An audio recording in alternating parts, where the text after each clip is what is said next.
I'm Danielle Dustrishin, and as many of you know, I co-lead Finnegan Forward with Cecilia Sanabria. We are both thrilled to welcome all of you back for Keynote Take 2 as we close out Finnegan Forward's second Women's Summit. We hope you enjoyed the panels from last week, made up of women from industry, the judiciary, and governmental agencies, had an opportunity to network with other attendees, and had some fun with virtual yoga and female musical icons bingo. If you missed any sessions, please look out for an email with links to the recordings. Thanks, Danielle. I would like to welcome our keynote speaker, Cassandra Worthy. Cassandra started her career as a chemical engineer for a consumer products company where she managed design and scale up chemical processes for Pantene shampoo, Fusion and Venus razors, and Duracell batteries. Today, Cassandra is a truly disruptive thought leader on change that companies need to build organizational resilience and adaptability. She has created and cultivated the unique strategy of change enthusiasm, which arms individuals around the world with the means to harness the power of emotion, a resource that's infinite in supply, to embrace and accelerate change and transformational journeys. After a year like 2020, we are excited to learn from Cassandra and apply the lessons that she's going to share with us. Virginia Karen will moderate the discussion.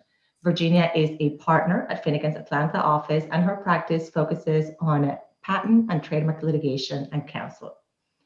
A little bit of housekeeping. Please make sure that you submit your questions by direct chat to Virginia Karen. She's going to facilitate getting them to Cassandra. Without further delay, I'm pleased to welcome Cassandra Worthy.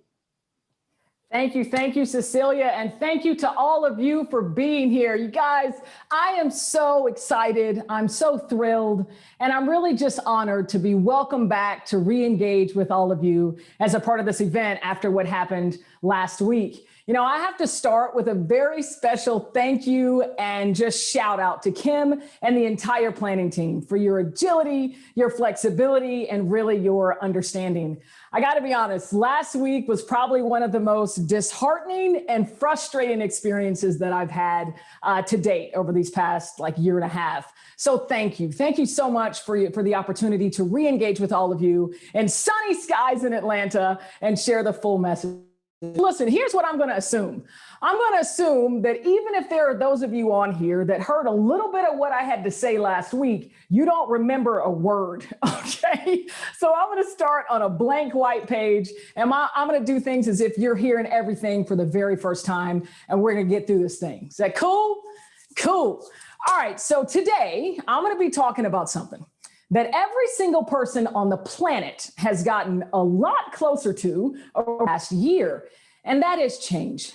But I'm going to be talking about the chemistry, the feelings, the emotions of change, and how to harness the power of that energy to accelerate your growth through any change and any disruption. Now, before I do want to share my guiding principles. All right, so back in March, when I decided to pivot my business and expand my portfolio to include virtual experience offerings, I wanted to be very intentional about what I was putting out, so it's not to add to the noise of what quickly became a highly saturated market. You know, if you're anything like I am, you're probably tired of saying the word Zoom, right? So I wanted to be very intentional about what I put out and not just add to that noise. So I created these guiding principles that are at the core of each one of my virtual engagements, today being no exception, okay? The first and probably most important for me, value added.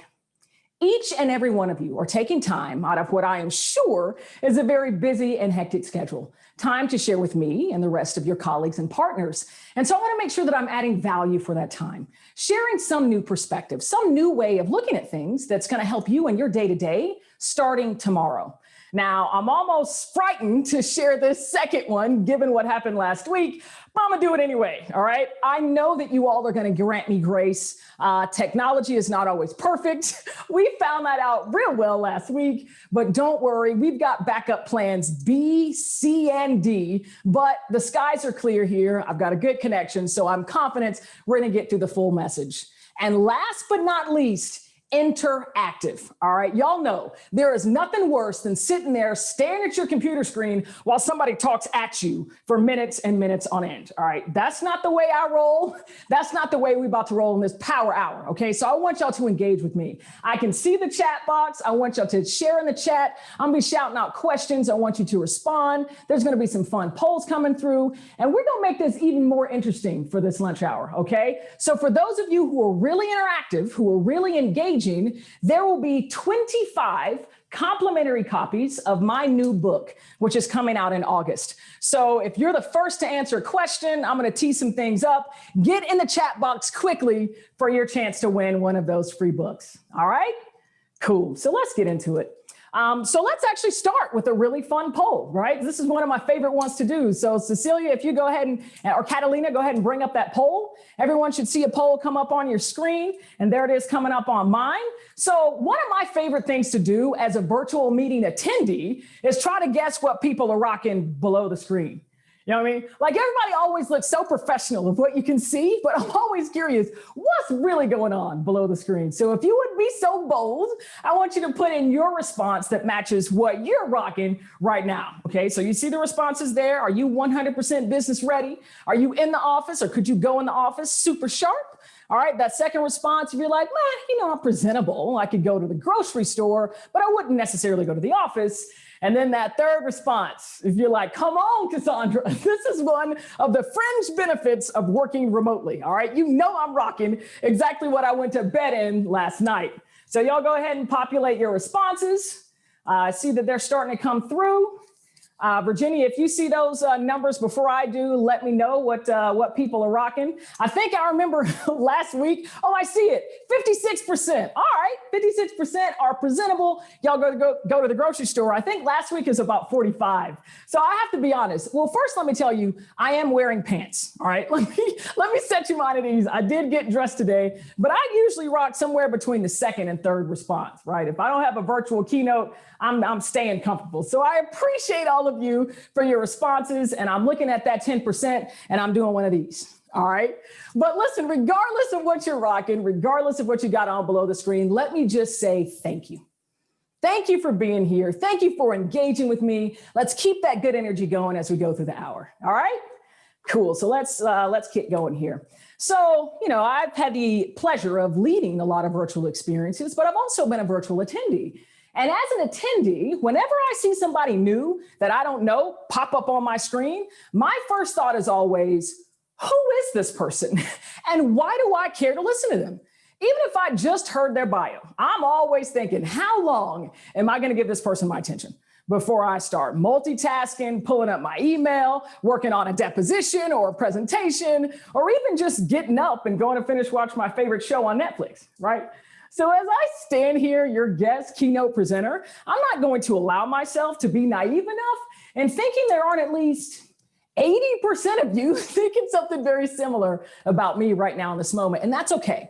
That's okay. What I want to do to start is share a little bit more about myself and my background, and notably what drives my passion, my dedication, and my expertise around this whole idea of mastering the chemistry, the feelings of change to thrive and grow through change. Well, as you heard, I did spend several years working in more traditional roles of corporate America, leveraging my degree in chemical engineering. And the predominance of this was at Procter & Gamble, right? Consumer packaged goods giant. So I have led organizations responsible for delivering innovation to some of the biggest brands and some of the largest markets in the world. And as a chemical engineer, I got to do the product design, working with the IP and patent attorneys. It was awesome. The ones at Procter are amazing. I got to do process innovation, manufacturing reliability. It was a really fun and rewarding career. But it was a career that was riddled in dealing with significant shift and change. From thriving in the face of multi-billion-dollar acquisitions, to leading the cultural integrations of those acquisitions, to delivering business results across many different regions and cultures all around the world. But before even stepping foot at Procter, before day one in my professional career, I was uniquely groomed for change. And I handle all that emotional complexity that comes with it. All right, I want to time warp us. I want to put us in a time machine, take us back to 1981. 1981 was a good year. Hopefully some of y'all looking at the screen nodding, it was a good year. There were two events of significance that happened in 1981. The first, and by far most significant, my birth. Yes, that's right. 1981, I was welcomed into the world. Now, you would have no idea, with all the bliss and serenity in that face, that my mom hadn't just endured about 14 hours of labor to make that happen. All right, my mom rocks. She's a rock star. Now, the second event of significance was also a birth of sorts, and that was the birth of the millennial generation. That's right, 1981 is the year that most generational experts claim to be year one or ground zero of the millennials. So I'm curious, actually, give me a 1981 in the chat box if you yourself were born in 81 or if you know someone close to you born in 1981. And the first three responses I see are gonna get a free book. All right, so y'all let me know in the chat if you were born in 81, also an 81 baby, or if you know somebody close to you born in 1981, all right? 81, Jolie, you got the first book, Andrea Evanson and Cecilia. Write those down for me, please, Kim, those are the three. And I love it, 1981 babies. 1980, yeah, about 80 or 81. It's kind of like a cusp, right? They call it generational cuspers. Although I like to call myself a front runner of the millennials, right? For all of us born in 1981, I say we're rock stars of millennials leading the way. Now, I do have siblings. I don't know for all of y'all out there, Courtney and Vicky, born in 81, if you have siblings, but I do, and they use very different language for me. They call me the grandmother of the millennials, which, it's not kind, right? It's not snazzy language. I don't use that. I say that I'm a rock star, and so are all of you who were born around that time. But no, what did this mean, right? What did this mean for me born in 81? I was literally born on a generational seam, right? On the divide between Gen X and Gen Y. So growing up, coming into adulthood, learning how to interact with the world and how the world interacts with me, the medium used to do so, the way that we connect and communicate with another human being was constantly changing, right? As we were entering the age of technology, right? So if somebody had sat me down and told me that not only was I gonna have to deal with all the changes happening to my body, but also changes to the fundamental way that I connect to another human being, my face would have looked more like this dude's, right? Because let's think about this. So when I'm growing up in the States in grade school, if I want to connect with kids in the classroom, I'm hand passing notes, right? There were no text messages. I'm hand writing notes and passing them. That is until I got my first beeper, the pager. Y'all give me a pager in the chat box if you yourself rocked a pager. And even if you remember your beeper code, mine was 52. Gracie Mills, Gracie gets a book. Cecilia, you already got one. Courtney, not cool enough. I don't know if they were all that cool. I mean, I tucked my shirt in and I wore it on my belt so everyone could see. I tried to be cool. But for those of us, Gracie, if we had a pager, what are we doing? We're running back and forth to a payphone, right? So I'm doing all this until I got my first taste of the internet and very quickly got hooked to this guy. I know y'all remember AOL. The first two people to tell me they remember AOL, give me an AOL in the chat box. I got hooked, staying up late in the chat rooms. Donna got one, Morgan got one. All right, 2 more books out, awesome. Yes, I love AOL. And I have actually discovered in doing all these presentations, yes, Sandra, your dad still uses AOL. There are still people with AOL emails. I didn't know that was a thing, but apparently it is. But I was hooked. I was hooked to this guy, staying up late chat rooms until you all, I got my very first cell phone. That straight block Nokia, able to connect with anyone that I knew simply by reaching my hand in my pocket. Now, of course, these cell phones have a learning curve, right? So as soon as I had mastered that straight block Nokia, I got my second cell phone. And then my third cell phone, and then my fourth cell phone, then my fifth cell phone. And of course, by this time, the phone's smarter than I am. So it's outfitted with all these social media apps. So I'm rocking Twitter, I'm on Instagram, I'm doing Facebook. And these learning curves have continued all the way up to my current cell phone.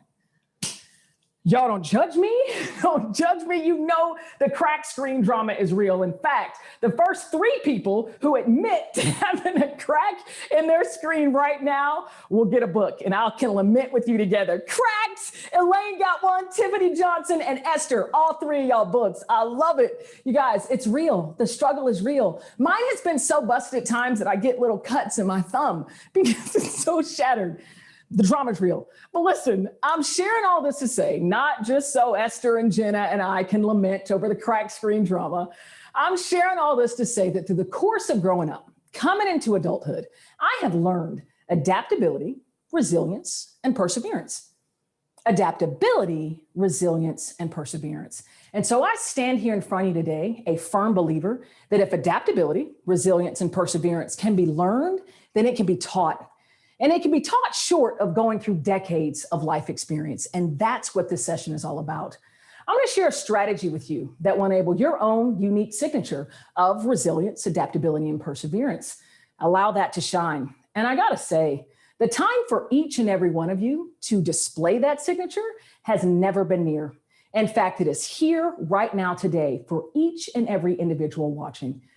You know, as I think about all of you and all the clients that you represent across many different regions, businesses, corporations, industries, and I know there's a few of your partners online as well. Perhaps those of you working in government, those of you working in corporate, doing the technology innovation. But as I think about all of you and how the nature of your work has changed so much over this past year, how you've moved from doing in-person depositions, in-person engagements with clients, coffees, dinners, lunches, to pivoting everything to virtual and having to manage all of that, working to connect, right, and nurture that strong collaboration with your client base, with your partners, right, both the current as well as potential. And in the face of all of that, being a human being, going through a global pandemic and all of the fallout that has happened because of it. Young kids who are learning remotely, partners who are at home, who are now your new coworkers that you never thought you'd have to deal with, right? So a lot of change has happened. So as you think about this past year, as you think about the year to come, continually evolving dynamics, maybe even the demands of your clients have changed as people are innovating differently, the way you deliver to market is changing, so your demands and that partnership is changing as well. I'm sure there's some opportunity for maybe a bit of frustration, right? Maybe some fear or anxiety, thinking about how will you continue to keep up the pace? How will you continue to nurture these partnerships so strongly and build new ones in this very, very different world, right? So now's the time to learn how to harness the power of that energy, that emotion, to fuel your growth. And I don't mean the growth of your business, I mean the growth of you as an individual, as an innovator, as a partner. And that's what this afternoon is all about. I'm going to share a strategy with you that will enable you to do just that. It's a strategy that when practiced on a consistent basis is going to give you a sense of excitement and enthusiasm for every big change, every disruption that you might face. And a strategy that's ultimately going to enable you to become a point of inspiration to your teams, your partners, your clients, and all those folks in your organization. Does that sound like something y'all get down with? All right, y'all do me a favor. If it sounds like something you get down with and you're awake, I want you to give me a yeah in the chat box. The first 3 get a free book. And just so, woohoo, yay, I got Esther Lim gets one, Elizabeth gets one, and Courtney gets one. I love it. And just for future reference, yeah is spelled Y-E, 17 A's, and 5 exclamation points. just so you know. But it looks like y'all got pretty close to the spelling. All right, love it. Cool. So let's keep going. Y'all are awake and listening. I love it. So the strategy, right? This mindset, it's called change enthusiasm.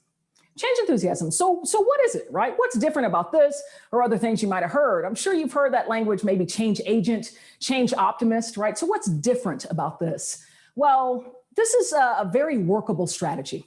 And it's a strategy that's worked through the practice of 3 simple steps. And those steps are the signal, the opportunity, and the choice, okay? Think of it like a traffic light. Red light is the signal, yellow light is the opportunity, and green light is the choice, right? The signal, the opportunity, and the choice. All right, that's my time. Thank you all so much. It's been incredible.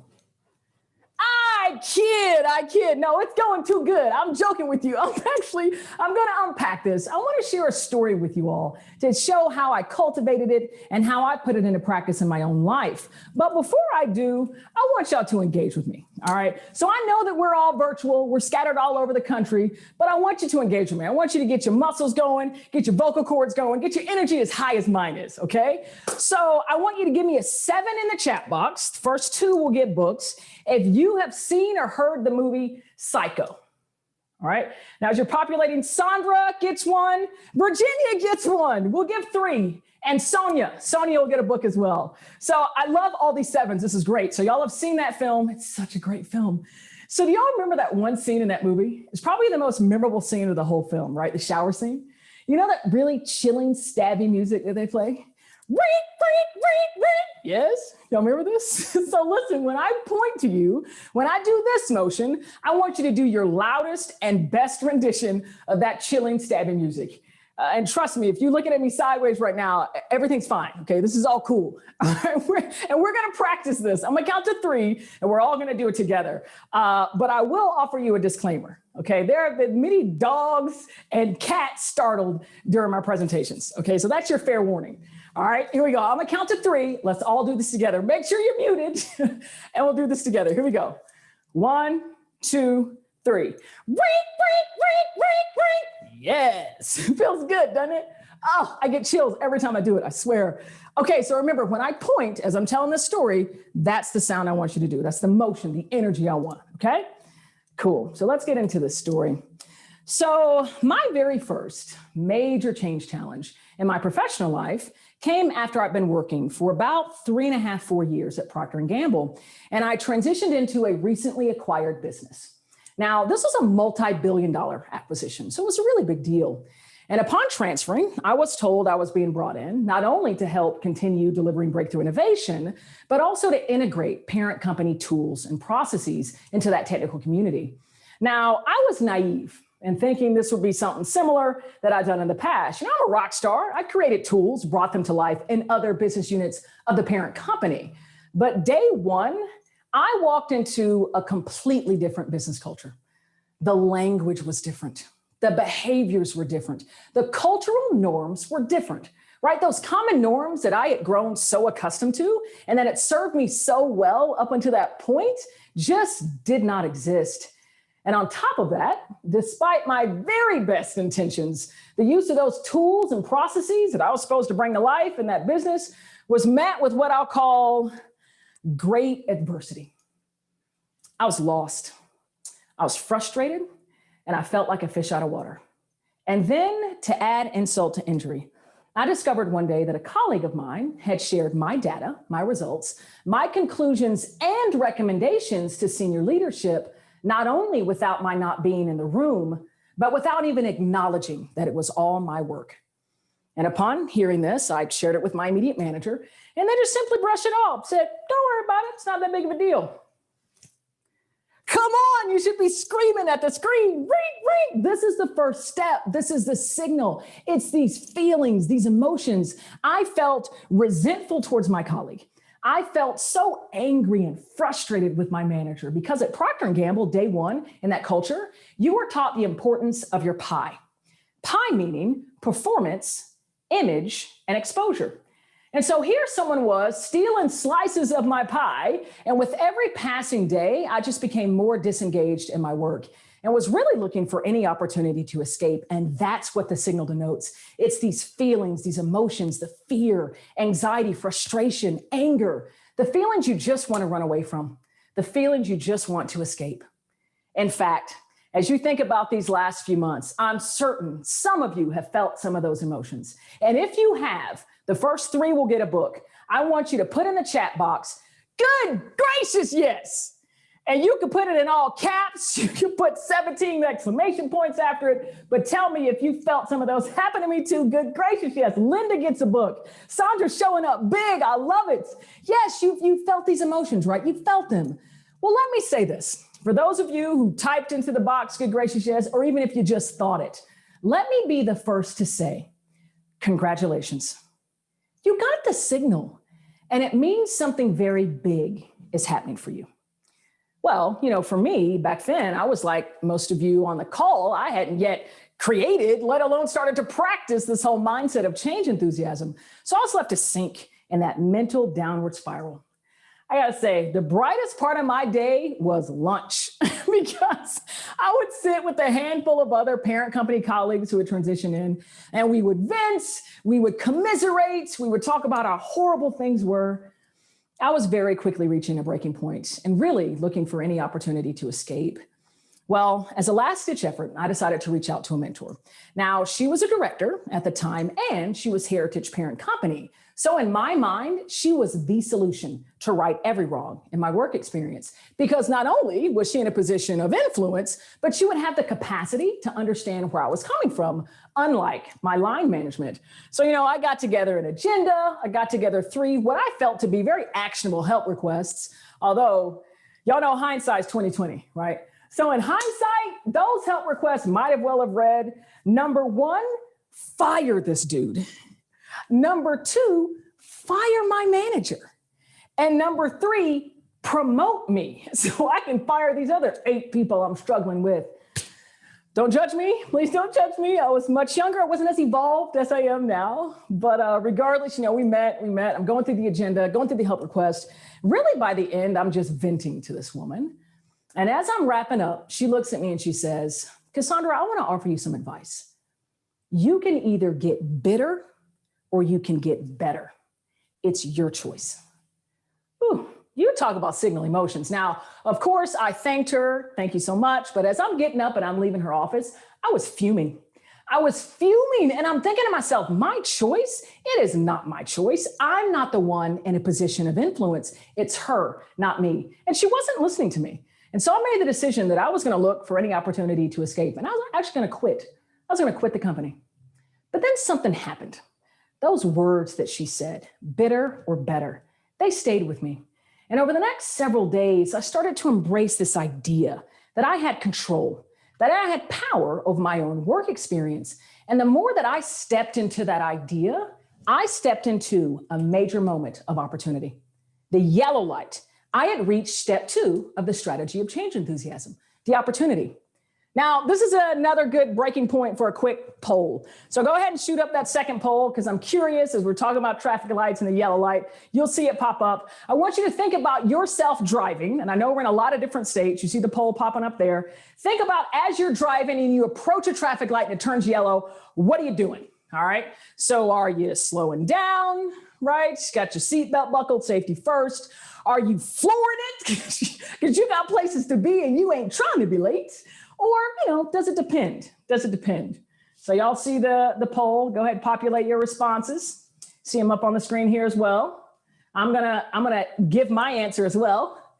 And I'm not gonna tell y'all how I answered, but I will tell you that, again, I live in Atlanta. And whenever I give this presentation to folks in Atlanta, about 80% say that they're flooring it, which is a reminder for me that I should wear my seatbelt everywhere that I go. So it looks like the numbers are coming through. Virginia, if you see that pop up before I see it, let me know. I'm so curious of what kind of drivers. There we go. It depends. Wow. Y'all are some really responsible drivers out there. Although I'm digging that 8%.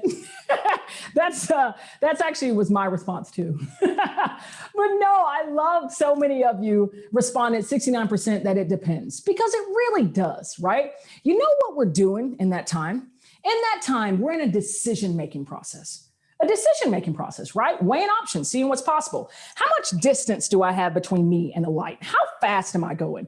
Are there any squirrels or children running across the street I don't want to hit? Or really, like, what are we trying to gauge? Like, are there cops? Are there any cops around? Right? How much trouble will we really get in if we run this thing, right? But ultimately, it depends, and you're weighing options. And that's exactly what step 2 of the strategy of change enthusiasm is all about, right? You've felt these signal emotions and accepted their invitation into this opportunity to grow and evolve. And then you're weighing options, trying to understand how can you maximize that opportunity.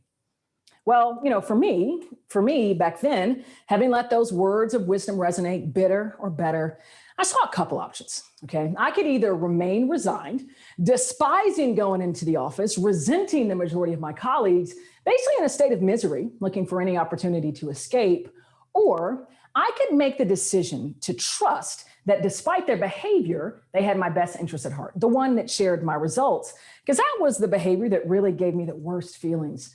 But I could choose to trust that they were not acting maliciously. And the more that I started to lean into that decision, I started to get a different feeling, right? I started to feel intrigued. Because if not acting maliciously, then why? Why would they have done the things that they did? But in that moment, intrigue felt better than resentment. And intrigue successfully created a path to my re-engagement at work. And that's what I did. I made a conscious, productive choice to bring about a better feeling and ultimately a better result, right? That's step 3, the choice, right? You've recognized your feelings as a signal. You've accepted their invitation into your opportunity to grow and evolve. And then you're making a conscious, productive choice of those options to maximize your growth and reach a better feeling and a better result, right? The signal, the opportunity, and the choice. So hopefully that's all making sense. I do just want to share what happened, right? What happened as a result of me cultivating this mindset, really practicing it on a daily basis. Well, at first, this just looked like me engaging with my colleagues in a different way, right? Seeking first to understand.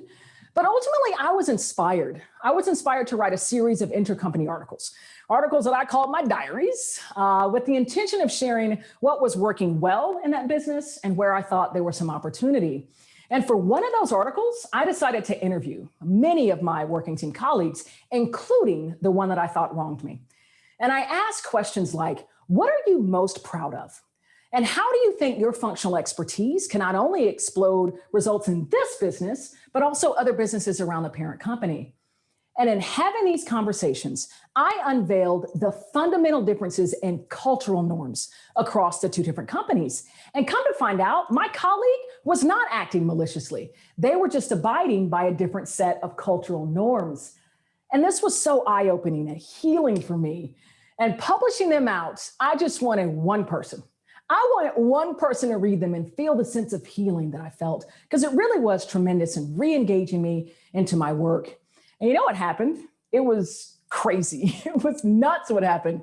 So that article, the one with the interviews in particular, became in the top 3 most widely read in the entire company for many weeks in a row. I think when it was all said and done, it had like over 6,000 reads. Now, let me calibrate y'all. So before writing this report, I was lucky if I got like 100 reads on a report. So this is a really big deal. I had colleagues stopping me in the hallway, thanking me for writing the reports, saying how my words had helped nurture much needed dialogue between them and their working team colleagues. But you know what the best part was? The best part of cultivating this mindset, practicing it on a consistent basis, reaching for my better. I went to a women's networking event, and we had also invited a speaker in, and it was the president of that business. And during his talk, he pointed me out in front of everybody. He was like, "You're Cassandra, right?" And of course, I'm looking at this dude like a deer in headlights. I had no idea he knew who I was. He was like, "You're Cassandra, right?" He said, "I want to thank you for writing those reports." He said, "Although there were some points I didn't necessarily agree with, I want to thank you for the courage it took to write them." And then he got really honest with me and the rest of the group. And he said their most glaring mistake in the acquisition and the integration was not recognizing and fully embracing the differences in cultural norms across the 2 different companies. But it was words like mine that was helping he and his senior leadership team understand where the tensions point lied so that they could create an action plan to address them. As a junior engineer, I had effectively influenced the culture of the organization from bottom to top, simply by taking control of my own work experience, reaching for my better and my better. Now, y'all, don't get me wrong, okay? This was not all sunflowers and daisies. It wasn't all good, right? I still had challenges in that business, and at any given point in time, a better feeling might have looked like stress, because stress felt better than depression. A better feeling might have looked like annoyance, because annoyance felt better than rage. A better feeling might have looked like intrigue, because intrigue felt better than resentment. Yeah, the signal, the opportunity, and the choice. And I'll tell you, even though I had challenges in that business, I ended up getting myself top rated and landing a broadening assignment that was an incredible opportunity, one that I would not have had I not transitioned into that business. And so listen, the more that you can practice this mindset, embrace it as your own, taking these steps on a daily basis, every time you feel those signal emotions, you will come to realize the really big changes, the really big disruptions never happen to you. They happen for you, to serve your evolution, to your best self, that rock star self that we all have within. And it's incredible. It's incredible. So what I want to do now is another quick poll. So go ahead and bring that last one up. I know this is new content, probably stuff you haven't heard before, and we all learn differently, right? There's many different learning modalities. And so I want you to respond with what your dominant learning modality is. And I know you might see all three and think it's all three, but go ahead and just pick just one. I will say that for me, my top is visual, but very, very close behind that is experiential, right? So they're very, very close. So I'm curious what you all's learning modalities are, because I want to kind of shift gears a little bit and do this a little bit differently for the different learners that we have out there. So I know the responses are coming through. We're going to see those results pop up. And bitter or better, Virginia, with people that you mentor, please do that. Yes, that was powerful advice that I received. So we'll see. Here we go. Visual, beautiful. So 51% are visual learners, very small percent audio. And then we've got the experiential. Got to get your hands dirty, got to get in there. So I love most of you are visual learners because I actually want to stop sharing. Let's go back full screen here. And I want to break this down. Okay. We're going to go analog. We're going to go old school. How long has it been since you saw a whiteboard? All right, I actually want to draw this out as the growth cycle that it is, right? Because this is a practice. This is not a one and done kind of thing. So I want to draw this out in a very visual way, hopefully to help you digest it a little bit better. So what happens is there's a change event, okay? Some type of change, like a global pandemic, like having to work remotely, like having to nurture and collaborate with your partners around the world, and locally no longer meeting in person, but having to do everything virtually, building the client base and nurturing the existing client base, right? A change, and that sets us off on a path. And typically the first things we face on that path are what I call the signal emotions of change, the signal emotions of change. And those are fear, anger, anxiety, frustration, and grief or loss, right? And as soon as you can understand that these exist for a reason, that you can allow them to exist, you can accept their invitation to your opportunity. They are inviting you to grow, to your opportunity. It's in this step that really is where the work happens. You're listing out options. How can I maximize this experience? I've been welcomed into this opportunity to evolve. So how can I do that? Just like I did in that organization, right? Deciding to write those articles and really re-engage and work and landed an even better opportunity. And after that, after you've got your options together, you're making that conscious, productive choice. And it's through the power of choice that you can begin transforming this energy, right? Emotion is energy into what I call change sustaining emotions, change sustaining and growth sustaining emotions. Those are things like transforming anxiety into anticipation, right? Not necessarily, anxious about what's to come, but anticipating all the good, okay? So again, growth sustaining emotions through the power of choice, you can transform the fear, the anger into hope, into excitement, into anticipation. But I was saying, the reality is you're going to face an infinite amount of change in your careers and in your personal lives. And that will demand you to come right back into this first step, right? In your signal emotions. And the more that you can practice this mindset, working these steps over and over, you're going to be building your resilience muscle. I was saying, I'm a firm believer that resilience is a muscle. It's not something we're born with. It's something that has to be stretched and torn over time. And you do that through the practice of experiencing change and truly practicing this mindset. And I'm telling you, it works. It works. I've been doing this for 15 years, and it allows me to get through all these technical challenges being in the virtual space. So given that we've got about 15 minutes left, why don't we go ahead and open it up to questions? Because I think you got the meat of change enthusiasm, and I'm so curious to hear what's on your mind. And let's just dive into some dialogue. Thanks, Cassandra. Okay, so I'm going to go first and show my ignorance. But like you, I have an engineering background, and so I need like a flow chart. And so I totally buy into what you're saying. And for me, learning is experimental. And so I'm thinking about situations where this has happened. I got bitter, and then I made a change. But I need like steps. So when you realize that you've got these signal of change, these fears and things, how do you give us some guidance about then how you scope your opportunities, and then once you see those, how you really make the choice so that you can move from the anxiety to the hope, or for example. Love it. So I will say the most difficult part of putting this into practice is moving from step 1 to step 2, from the signal to the opportunity.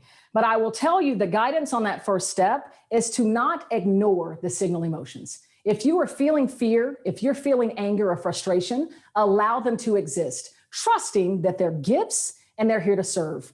I will tell you, back in March, I felt all of my signal emotions, and I allowed them to exist while I laid on the couch for 2 weeks, binging Netflix, as I saw my revenue shrinking over the year of 2020. But after recognizing their existence, I granted myself that grace to have those 2 weeks, but then I recognized these are emotions. And it means that I'm being invited to an opportunity to grow. I know that my passion is this work. I know that my passion is my client base. And so I then stepped into that opportunity, listing options of how I would continue to serve my clients. So I just trusted that those signal emotions are there for a reason. I'm going to grow. I know what my passion is. I know what my purpose is. How can I do that in this moment? And I started making little choices, right? Day after day after day. And finally got myself off that couch and started serving clients all over the world, and even more so than I had planned in 2020. Yeah. Very interesting. So the next question that I have came out of the chat, and it's how do you recommend maintaining a better mentality without falling back into the bitter? How do you recommend it? Say it one more time. Sorry, you broke up a little bit. Sure. So how do you recommend maintaining the better mentality without falling back into the bitter mentality? Oh, so for me, I celebrate the very small wins. And I mean, as small as they made my latte right this morning. And so I look for those things that I can celebrate and that can keep me vibrating in that higher level energy, to keep me on that better path. But trust, it's okay if you do go back to bitter. I just want you to be able to grant yourself grace and recognize I'm stepping into bitter, but I'm not going to stay here, because I know better is a longer road and it's a more fulfilling road. And for me, having worked this strategy for so many years, I've got lots of little seeds of trust, right? Where I've gone through a lot of devastation, really hard things have happened, but because of them, wonderful things have grown, right? I've made new connections. I've gotten in positions that were, better suited for me, my passions and my purpose. And so with those little seeds of trust, I'm able to fall back onto that and say, you know what? I've been feeling worse than this before, and it resulted in something great. So I'm going to trust that this will too, and I'm going to stay on this better path. Yeah. Great. So while you were gone, yes, we got some questions about the bitter better story, and somebody had to come in and out. So I tried to recap it, but people really seem to identify with that, looking at the chat, what's going on. And so we've got a question now about related to the bitter better story. Can you talk a little bit about the fact that the bitter thoughts and feelings don't always completely go away? Many times they don't. And so is it still a good idea to have a small, safe circle of people to whom you can vent the bitter feelings and work through those? Does that help free up to concentrate on the better? Absolutely. So I will say, when you're in the opportunity, it's great to surround yourself with trusted folks, with mentees, with friends, with loved ones that can help you through and work you through that opportunity.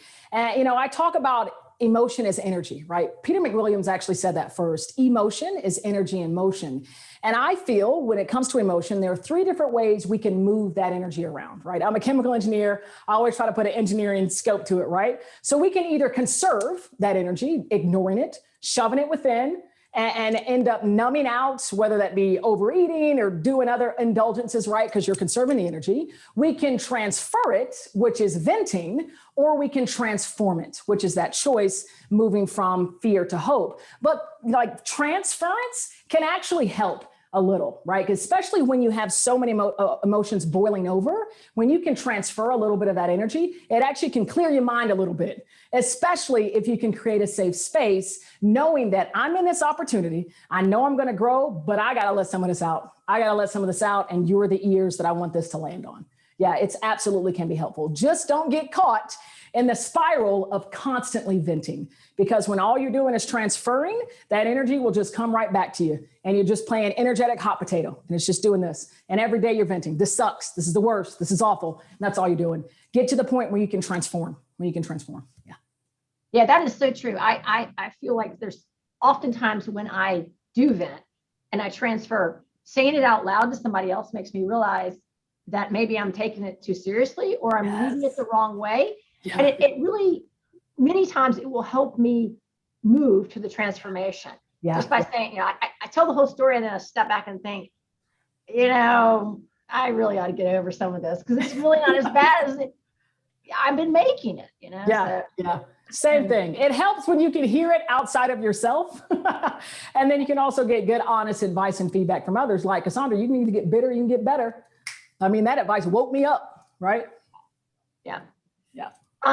So we had another question that says, talked about using the bitter or better to, let's see, you talked about meeting with your mentor where you had really wanted, what you wanted for her was to fire the ones who had felt you had wronged you. Yeah. If you gone into that meeting with a better mentality instead of a bitter mentality, what would you have asked for instead? So give us my goodness. Wow, y'all are having me reflect back to 27-year-old Cassandra. Oh man, what would I have done? I probably, because this is what I coach my clients to do, is to think about the portion of my work plan that sparks joy. The portion of my work plan that I actually enjoyed and that actually got me excited. And I probably would have asked for her guidance and counsel on how I can move from that being just 10% of my work plan to it being maybe 30% of my work plan, and then leveraging her help and influence to get me there. So I would focus in on the things that excite me, that I enjoy about the work, that keep me engaged, and say, listen, I'm imploring you, help me with your influence and your leverage, get me working on more of this because I'm passionate about it. Yeah, that would have been a lot better than what I did. So what's your advice for people who really are resistant to change, who maybe feel like they haven't been in a lot of situations where there's been a lot of change? I mean, be it professionally, like somebody who's been in the same company for a long time doing generally the same thing, or just life experiences, right? People that haven't really had a lot of grief or loss, so give us a little bit of thinking on that. How do you sort of launch into getting yourself in a position where you're more readily accepting of the fact that you need to change and that change? Yeah. So I'll say that what I found in my work with, C-suite executives, mid-level managers, frontline workers all over the world is that resistance is typically steeped in fear and that not wanting to feel uncomfortable. As well as anticipating loss, right? So this is the way I've always done it. I do it well. I am a sought after thought leader and I am great at this. There's no need to make any changes. And so there's that fear of losing that level of confidence and expertise. So what I teach folks to do is to strengthen that discomfort muscle, right? So outside of work, I like for folks to do things they've never done before. Do things that kind of frighten them. Do things that they're just crap at. And so they can start feeling that discomfort and develop a muscle memory of that. So that way, when change does come, when you do have to get back into that, because it's all just a feeling of discomfort, that's the core of it, and you just feel uncomfortable. So once you're okay in that discomfort and you got some muscle memory and you know you can get through it, then it makes it a little bit easier and you'll find that your resistance goes down just a little bit. But of course, if we're leading others, including ourselves, through change, except there's going to be some level of resistance because the signal emotions are there, right? The signal emotions will be blasting, and often they manifest in resistance and saying, I'm not going there. I know that's where you want me to go, but I'm good. I'm good right here. But build that muscle memory as best you can. Do things you never done before. I try new things. My partner has me doing yoga. I know y'all had a yoga hour during the conference last week. It's very uncomfortable. I am very not flexible, but I'm learning and I'm actually really enjoying it as a spiritual practice. But yeah, that's building that muscle memory for me too. Yeah, It's great. I was going to note, Elizabeth put it in the post, the chat, which I think is a great idea. She says she has 3 Post-its she's now put on her monitor. Bitter versus better, emotion equals energy in motion, and transfer versus transform. I think that's fantastic. I love it. Elizabeth, a book. If you can, Kim, right? Yeah, perfect. That is awesome. Man, And I think those are great. Are there any other ones? I'm gonna have this Post-it note not just on my monitor, but maybe even on my mirror, because I could also use these at home and not just have 3 young people at my house. Teenagers. And so I wonder if there's anything else you would add to that in summarizing sort of the big takeaways from how you keep forcing yourself into being really a change agent, as you say. Yeah.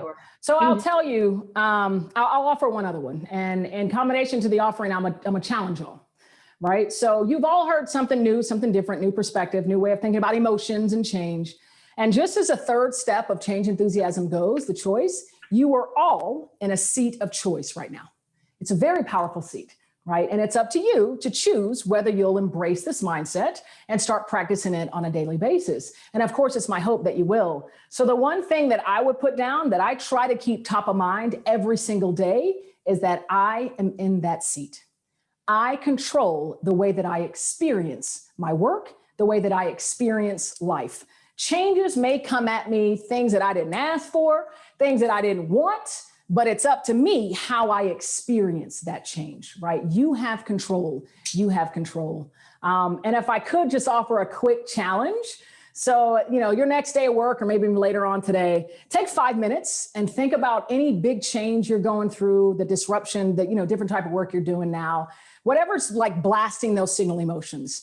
And I want you to think about 3 ways that change is inviting you to learn, right? Either learn about yourself, learn about your partners, learn about the business, capture 3 ways. And then I want you to make one choice, commit to it to maximize that opportunity. One choice, realizing and embracing the fact that we're in that seat. And I'm telling you, it is powerful. It is a powerful seat. Recognizing that every single day is what's worked wonders for me. I'm laughing because I'm thinking of some real life examples in my life, particularly not at my work, but at my house. And so, the fact that my husband can walk over his towel that's on the floor used to make me really, really bitter. And I didn't realize I did this, but I just decided I was going to be better. So I just started picking it up. And you know what? Do I like to pick it up? But is it better than being bitter? Yeah. And you know what? Yeah. And after a while, I started noticing, and I think he kind of felt bad. And so now he picks his towel up. But I was so nagging and getting bitter, right? So that, if you have not celebrated that yet, celebrate that. That's a big win. I know we only have a couple more minutes. So I might ask one more question. And if anybody else has another final one, please put it up. But you're talking to largely lawyers. I mean, I think, most of us here are in the legal field, whether we're lawyers or paralegals or whatever we do. And so, and maybe I shouldn't even couch it like that. I'll speak for myself. My biggest fear is fear of failure, without a doubt. And that's the biggest incapacitator for me, is because we are throwing things in our job that we've never done before, right? I mean, not for me, but I'm looking at the list of people that are here, and there's, quite a few of our less experienced colleagues. Maybe they've never been on their feet in front of the courtroom or done certain things. And the fear of I'm going to fail. And so I'll avoid, making the choice to put myself in a situation to do this. So give me some advice on how you grip your fear of failure. I mean, it took me a long time to admit that was what it was. Yep. And how do you start working through that? Yeah. So I'll give you 2 different perspectives, one for me and one for my delightful partner, who's also an attorney. And I've learned so much from her. But the one perspective I add for me personally, right? Like I said, I'm a chemical engineer, and a lot of my work was about experimentation. And whenever we failed in an experiment, we learned so much. And we always would say, fail early, fail fast, right? So the sooner you can get into doing something, figure out the way not to do it, you can get about the business of doing it well and begin, evolving and building from that. So you need failure. As much as we hate it, for me, failure has been my greatest professor. It's been the greatest teacher of my life, is especially over these past 12 or 18 months. I have failed, I don't know how many times, but gotten back up, and I've learned from every single one. So think of failure as a teacher. And as much as you don't like them, you don't like looking at them, you don't like what they look like, let them into your space, invite them in, and let them teach you, because powerful lessons. The other thing that I'll offer for my partner, again, who's an attorney, she had that same fear. She was a trial attorney, criminal defense, and she actually took improv classes. Now I know times are different now, and I don't even know if there are any improv courses open, but improv taught her to be in the moment and let go of any fear of doing it wrong or messing up. It taught her to be in the flow, be in the moment, saying what's on your mind, don't worry about failing. And it taught her a huge lesson when she brought it back into the courtroom. So, if you have improv around you, if whenever that opens up, it might be something cool to think about, because they want you to fail in improv, because that's what builds the richness of it. So.